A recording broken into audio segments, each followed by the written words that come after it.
Hi, how's it going? This is Resident of Collinwood for YouTube. Back with a video for you guys and gals. I'm here to do read along of Benight Beguile, Book 8, Chapter 1. I saved you. In a darkened room, in a secret place, a man rocked his 3-year-old baby boy to sleep in his arms. The old wood of the chair creaked like aching bones as a fire his left burned and warmed his cold skin. The echoing of the wind on the large window pane easily pierced through the room's stone walls like banshees crying in the dark. The boy was wrapped in warm white wool blanket. He slept soundly, unbothered by the coldness of his father's skin or the noise of ice cold wind. He was used to the harsh weather from where he came. In the glass of a mirror, reflections man held his child tightly. He was Sebastian Lord and his son Gabriel.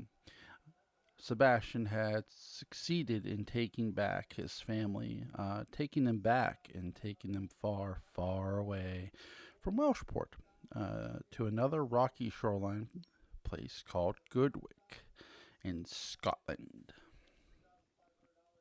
3 months earlier, the cold, dark cliffside overlooking the Black Sea of the Atlantic, where waves bashed the equally as black rocks, hundreds of feet below, a spinning, chaotic beam of light from the Welshport lighthouse illuminated the face of Jonathan Deviney, desperate from relief of his miserable existence. Yes, remember, real quick, believe Jonathan was going to attempt suicide. Uh, Contemplated meeting his maker at the bottom of that cliff, only to be interrupted by his younger uncle Sebastian Lord, frozen in his youth by vampirism and convinced to keep himself alive. I don't mean to stop again.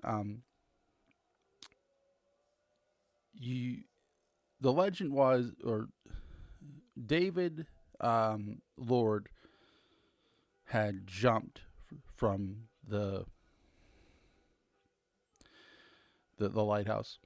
Um, Sebastian, I believe I got that right. Uh, so Sebastian is doing for his nephew what he couldn't do for his dad. He's saving him. In that conversation, in my opinion, Jonathan knew his life was indeed valuable, at least to Sebastian, who sincerely did not want Jonathan to take his own life. Not for Jacqueline, anyway. Jacqueline. In the conversation, that's a evil woman that saved his life. I tell you what, that woman could be your Angelique. There you go, John. Well, she could be the next Dark Shadows Angelique. Jonathan wondered what will Sebastian do next, and what will you do? You can't haunt this world forever, as you are, Jonathan added. Sebastian was confused. I don't know. I'd like to get my family back, he said. Jonathan grinned. A cruel, icy wind blew over them both. That's impossible. Sebastian didn't know how to answer his younger uncle, a man on the verge of madness. He could tell there was still a streak of cruelty in him. But the next thing out of Jonathan's mouth was surprising. An idea. Something he once read about. But then a friend of his from his time in Philadelphia confirmed it was real.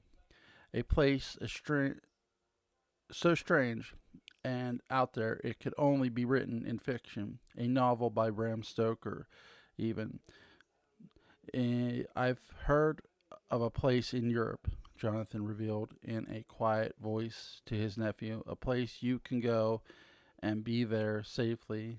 I've never told a soul about it. In fact, I wasn't even sure it was real. Sebastian moved closer. He narrowed his eyes as the wind blew colder through his thick, dark blonde hair. Jonathan continued with tears in his eyes, realizing the end of a very long tug of war with Sebastian was coming to an end.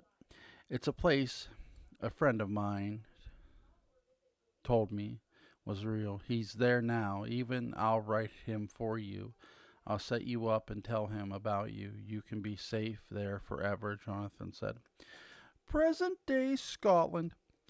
It had been done. Sebastian, now free of the chains of Welshport, sat in the rocking chair of his with his beloved Gabriel, asleep innocent like an angel in the dark. His father looking down on him with the most glowing of expression, pride, uh, admiration, hope. Yes, there was still hope in the shadowy place he'd taken his family. Across from the father and son in a bed built for royalty, overflowing with pillows and blankets and sheets as soft as clouds, was the sleeping Evie Jordan Lord. She had been asleep for the last 2 nights since they boarded the ship set for some mysterious place right after her abduction. Then finally she stirred. Sebastian carefully moved the baby over to a crib and laid him down with ease. His strong sculpted arms peeking through his crib white shirt with the sleeves rolled up reached down like a giant crane's into the billow crib where sleeping Gabriel would stay the night.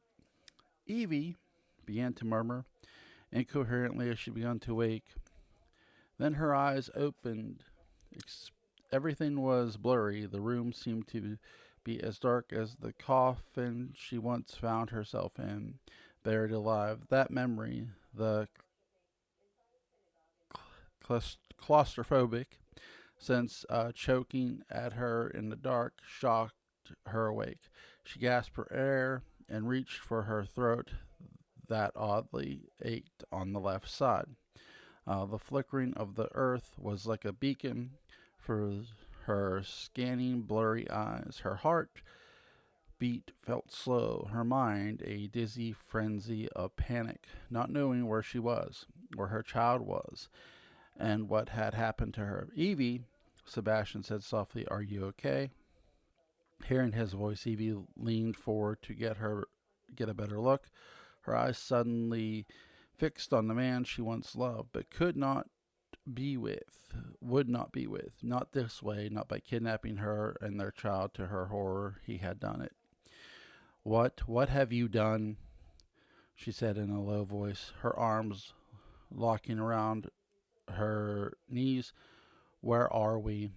She then reached for her aching neck again, a bandage marked 2 tiny holes left by Sebastian's vampire grin. Sebastian, Evie began again, her voice filled with intensity and tears in her eyes as the memory of his fangs sinking into her flesh came back. What have you done to me? Sebastian's head tilted, realizing she was seeing everything that he had done as a negative thing. He had only wanted to be with his family, free of prying eyes of his family and the town that hunted him. He had taken Jonathan's advice from the man Jonathan had known from his travels in Europe and found a place safe of creatures like a place safe for creatures like Sebastian. His family was now on safe in this sanctuary where they could eventually live out the rest of their lives, one way or another. The answer to Evie's question was simple. Sebastian moved over to and sat on the edge of Evie's bed, and reached over and patted her cold foot. As the wind continued to chill the air around them in the locked stone bedroom with windows frosted over, Sebastian scooted over closer to her with their child in his arms. He smiled a cold grin she did not find reassuring, and even worse, his expression chilled her more than the weather itself. He said, I've saved you. So Sebastian's method to his madness, I'm going to explain this real quick. His uncle has a lot of spies. His uncle, Jacob Lord, has a lot of spies. And so he wanted privacy, not away from them, away from people who would hunt him down, because he knew he could not trust Jacob. At the end of the day, he couldn't trust Jacob. He couldn't trust Jacob's mother. It just was not a healthy environment for any, whether you're a vampire or not. It just wasn't a healthy environment for them. So as the night carried on over the sea, back to the village of Welshport, an autumn day was welcomed with a bright butter yellow sun in the sky. The beech trees of Maine had already changed to their warm yellow and orange color of leaves.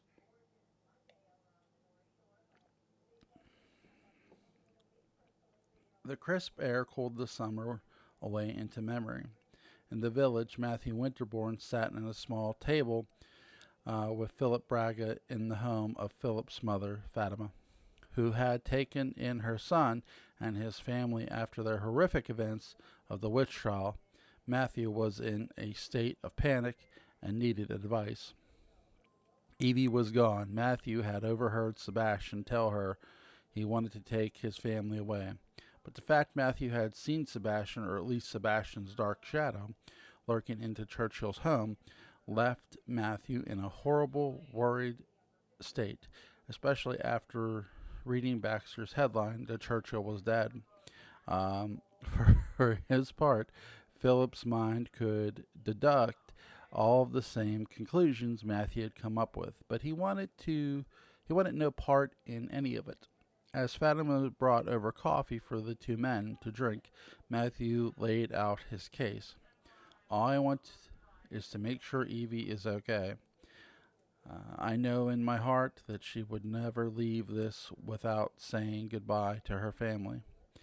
Matthew noted. That's true. She doesn't seem like her at all.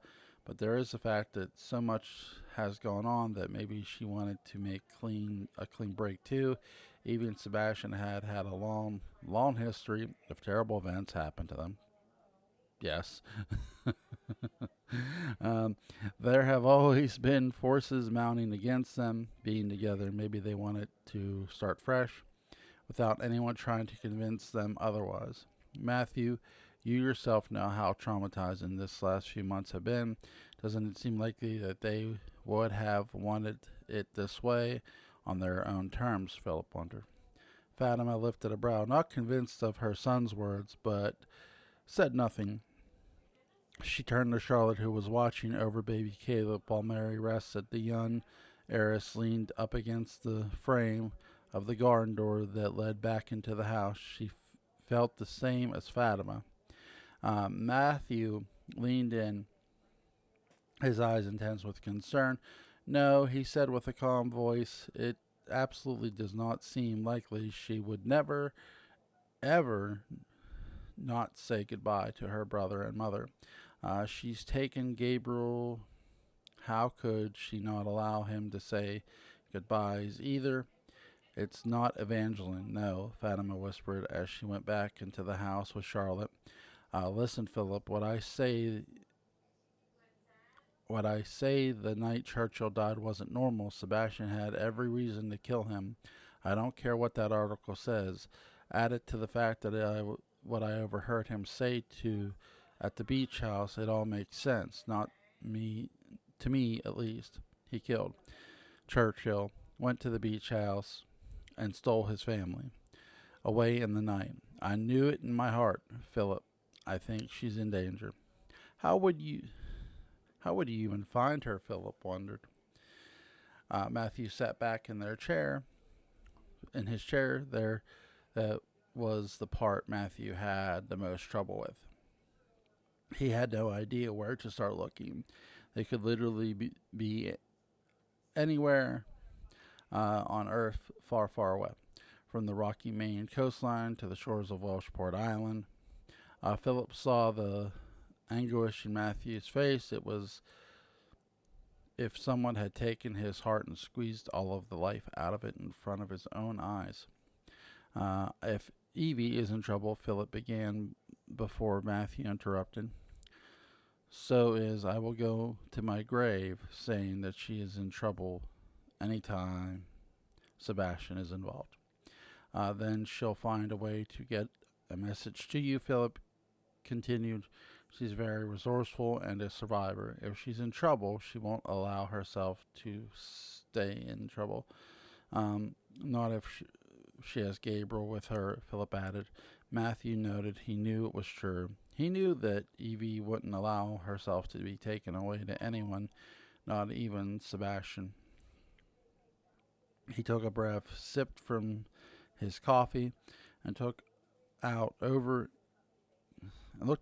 into the lush green of Fatima's gardens. The thick bushes of white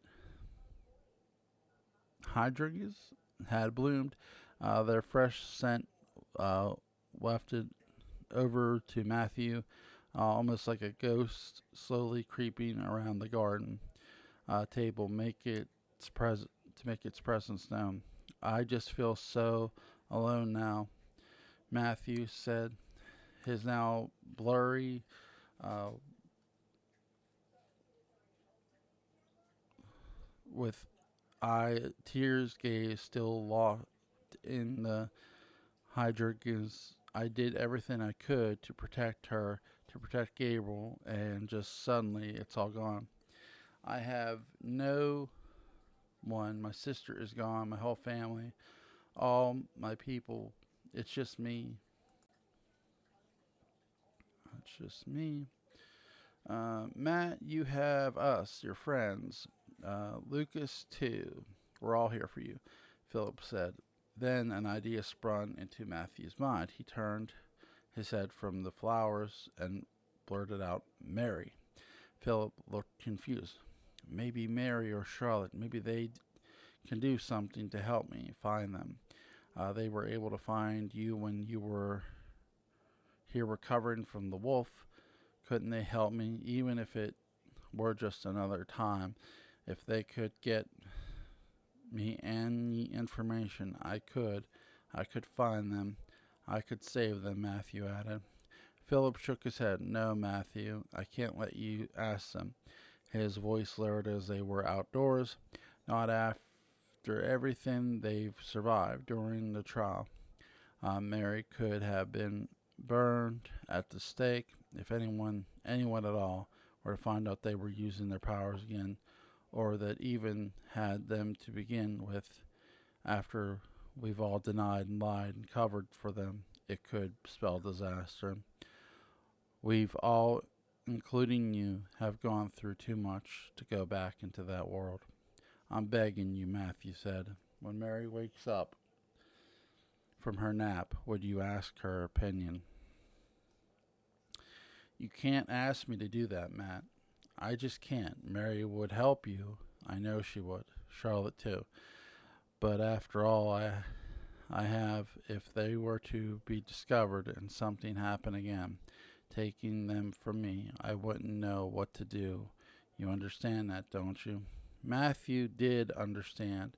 He knew the dangerous world they lived in. He saw it firsthand, as he too was accused of being a witch. Wrongfully at that, he felt selfish for even asking and nodded along, with Philip agreeing he wouldn't put Mary, or worse, Charlotte, in that position. He finished his coffee and stood up from the table. Philip, too.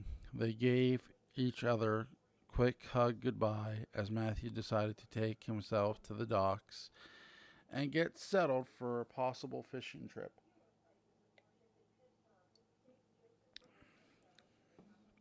Work. Work always soothed his searching mind. As he walked through the house and said goodbye to Fatima and little Caleb in her arms, he paused. 14-year-old Charlotte, who was in the parlor reading, she sat her book down on the sofa and carefully walked out behind Matthew without anyone seeing. She dashed across the front cobblestone of the front yard and yanked on Matthew's sleeve, startled by He turned quickly. His heart skipped a beat. I'm sorry. I just want to say something before you left, Charlotte said in a whisper as she looked around to see if they were being watched. What is it? Sebastian and I have a connection. We've always had one, being cousins, but there's more. As I've grown in my, she lowered her voice even more, powers have intensified. Uh, our lock has been unbreakable. Sometimes I can almost see what he's thinking. But now, always, she revealed, do you know if he's even taken Evie and where? Matthew asked. Sometimes he blocks me. He's gotten used to us being connected, that he's learned how to lock me out, but not always quickly hold my hands. Matthew did as he was told. She took hold of his hands and of the callus of a sailor scratching her soft palms. She looked around to be sure the coast was clear, then closed her eyes. A breeze lifted her soft blonde hair slightly into the air. From around her face, her eyelids shifted back and forth, with eye sliding underneath, as if she were reading with her eyes closed. There was light and flashes of something. The lighthouse, a ship in the dark, a ship with a name that she could not read. The intense waves the that reached the ship's deck, that leaked into down into its body. Under all of the hidden things in the ship's hull, uh, three secret passengers, Sebastian, Evie, and little Gabriel. He's taken her, Charlotte whispered. I see her asleep. He's awake with little Gabriel. A ship has set off east, but I don't know where. Can you see anything? Any clues where the waves have gone? Matthew questioned. Charlotte searched the cargo hold where Sebastian was hiding. His family crates and boxes and more crates. She saw writing on one of them crates that read Escocia, Escocia, Scotland, Charlotte said as her eyes opened. I think he's taken her to Scotland.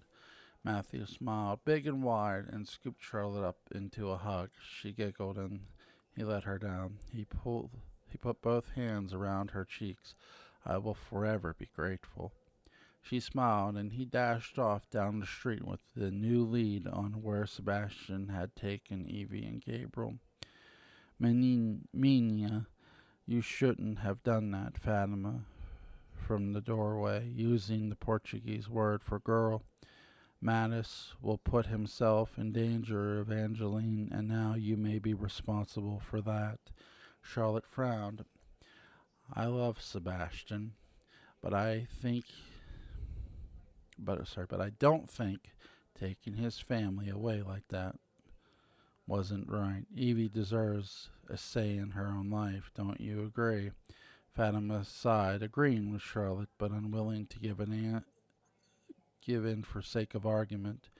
I wanted to help her, and Gabriel Matthew is strong. He loves Evie. He respects her. I just want everyone to be where they want to be, not where they are being forced to be. You speak with wisdom beyond your 14 years, Mina. Fatima noted. I will give you that. I know that. I know what it's like to be taken and held in a place against your will, and people you love kept from you all your life. My own father did it to me. It's not what I want for Evie or Gabriel. That's all. The young Lord Heiress said. Fatima crossed her arms and lifted a brow. In a way, she was very happy to see Charlotte being so independent with her powers and thoughts. She was using them both for some good instead of squandering them for luxurious or parlor tricks. But she also saw the drawback of it. There could be a price to pay by intervening in fate. There always was. Fatima knew Charlotte may have sent Matthew to his demise. Sebastian would not free Evie without a bloody, deathly fight. So what Fatima is saying, about fate is that fate is like a mountain, it's unmovable. Um, you could change whatever you want, but fate stays the same. It stays true to what its path is. Whatever's going to happen is going to happen. There's no changing it. Um, I'm going to get into a deeper dive on this with John's Halloween a bit because there's again this is why I'm trying to convince John Philip Betancourt to write Halloween to write a Halloween story. Uh, it's all about fate, right? Um, Later that afternoon, walking down the cobblestone street of inner Welshport village, a woman with long dark hair and dressed in thick shawl with intricate woven patterns on the back and tassels tied together in fine braids, walked towards Matthew Winterbourne's apartment building. She knew this place, this town. She knew its history, its story. It was her story too. It was part of her life for many years. She was swiftly moved out for her own safety when she was just 8 years old. As she walked toward the front door of the building, she paused and saw three people there before her: Aurora, Ashby Jordan, Nicholas Jordan, and Lucas Morrill had arrived before the woman to come and see Matthew at virtually the same time. They came to check on him after the realization Evie and Gabriel had left Sebastian. As the woman waited patiently outside for her turn, the group walked up to the single flight of outdoor that led up to the single apartment and knocked on his door. It was only a flash of minute before Matthew opened to see his friend standing there with worried looks on their face. Matthew smiled, touched that they'd be so concerned for him, welcomed them, and stood aside, allowing them in. Have you eaten? Aurora asked, always the concerned mother. You shouldn't neglect taking care of yourself. Matthew smirked. Thank you, Mrs. Jordan. Um, Miss Jordan, Mrs. Jordan, I have. Yes, I'm okay. We just worry for you, Lucas added. Evie leaving with Sebastian was a shock to us. I can't imagine how you're feeling. Matthew's jaw clenched at the idea that Evie would have chosen to leave with Sebastian after what she had told them both, that she was not going to choose between them anymore, that she wanted to focus on Gabriel, raise him, and then decide what she wanted to do in the romantic realm. I'd admit having her write a simple letter hurts, Nick added. It's just a bit rushed and unlike her, but considering hell you've all been through with the trial, I can also see that she'd want to leave without much fanfare. Aurora sighed. The note bothered her too. It wasn't something I expected from her either, she noted. So why do you believe it? Matthew replied quickly. They all turned to him. Nick narrowed his eyes. You don't? He said, but in the tone of Nick's voice, Matthew could tell that Nick perhaps didn't believe it either. Evie wouldn't just choose to leave like this. You yourselves said it, and I, for one, have no intent on ever believing that she thought being with Sebastian was the best thing for her and for Gabriel, Matthew replied. Aurora, Nick, and Lucas looked at each other. Matthew was saying what they were thinking, but they had no way of knowing the truth. In reality, they were too frightened to even imagine Sebastian kidnapping two people they loved. Aurora then looked over to a side table near the hallway and saw Matthew's tea bag packed to its rim with, is that what I think it is? She said. Everyone followed her eyes. Are you leaving? Matthew took a breath to think his journey to where Sebastian may be holding Evie was already too dangerous. He didn't want anyone to go with him, follow him, or worse, talk him out of it. Yes, he replied. I need time. I need time to think, he lied. Aurora narrowed her eyes. Her motherly instinct was sure he wasn't telling the truth.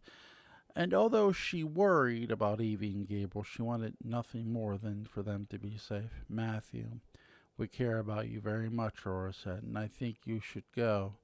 Find what you need to find and return to us safe, she said with a slight message in her words. Nick was less obvious. Are you going after them? He asked point blank. Matthew shook his head, again trying to keep them out of danger and trying to go with him. I'm not, he lied again. She's made her choice. If we are to believe her letter, and I have to live with that. It doesn't sit well with me, but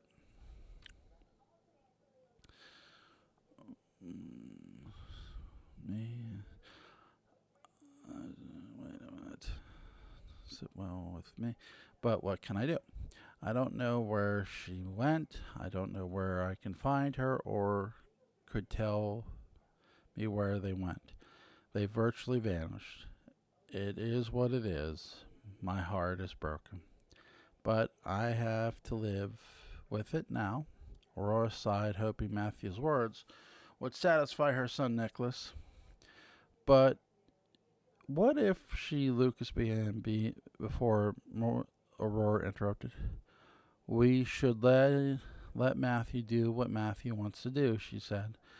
We won't stop you from finding what you need to find, Matthew. When you come home, uh, you know you have us here for you. We love you, she said. But Lucas, this is Matthew's choice. He's going to go where he needs to go find himself, Aurora said.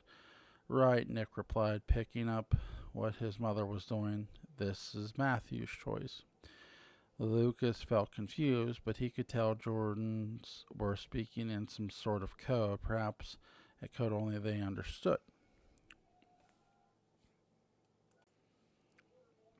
They each hugged Matthew goodbye and wished him a good voyage to wherever he needed to go. Lucas, still confused, continued on his way out of Matthew's apartment, but before he left, he turned back to his friend, a friend that he came to see as a brother, someone he got to know when Matthew had no memory of Washport, of his life here. Avivi Matthew held each a special place in Lucas's heart. He brought him to America, helped him find his way through the world, which led him to so much happiness with Lear. This goodbye felt strangely final. I'm going to miss you, Lucas said as the Jordans waiting just outside the door. Matthew smiled, tears in his eyes. This isn't forever, he said to his friend. Lucas smiled back, unsure if that was true in his heart. I believe that soon. In Portuguese, we said, Saudade. It's a feeling of a longing and a sense of sorrow of something we are missing. I will feel sadid, when I think of you, Matthew, my friend. I hope you come home soon. Matthew's lower lip quivered. He quickly rushed over and hugged Lucas goodbye one more time. Like the Jordans, Lucas had been family when Matthew had no family, and for now, they'd all just pretend to go along with Matthew's vague answer on his plans for the future. As the trio of Matthew's friends exited his apartment, retracing their own down the staircase, the woman who watched outside waited enough time for them to vanish back into town before she herself went up to Matthew's apartment. She hesitated at the door.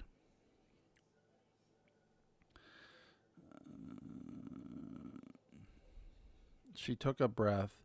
It had been years since they'd seen each other, yet she had no doubt he'd recognize her. She knocked. Matthew, fiddling with final things to put inside his bag to leave, thought perhaps his friends had returned, forgetting to say something, or perhaps needed something else. Matthew opened the door.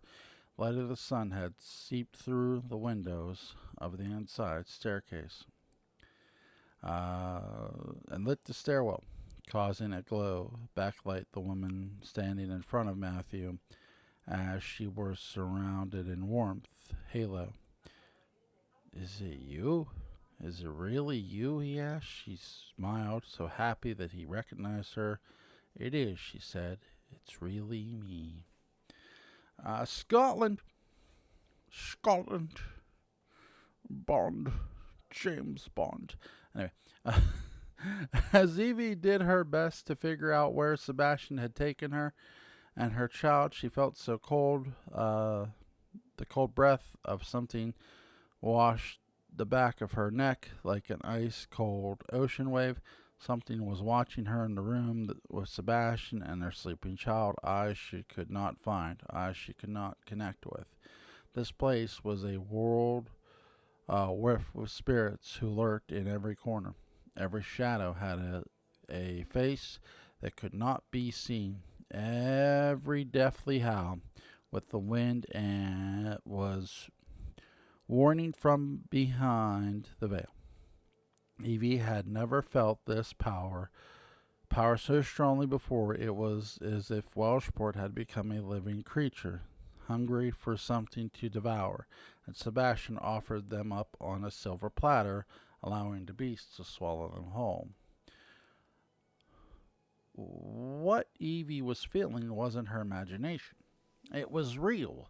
It was alive, but not the way she was alive. Evie's eyes scanned the room, searching for something to tell her where she was or a way out. But there was nothing. She was trapped.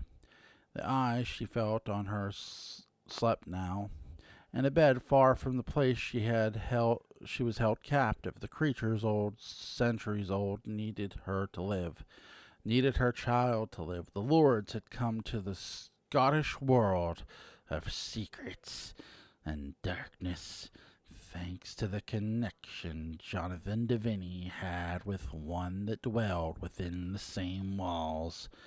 An ironic connection that even Evie could not have imagined.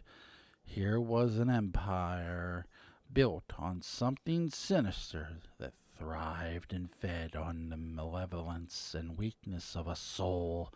A mystical man, his beard long and gray, cared for an alien creature in a bed built for royalty, swaddled and draped in the thick red wools, and the creatures born centuries before lie there with labored breathing, his body, skin, and bone.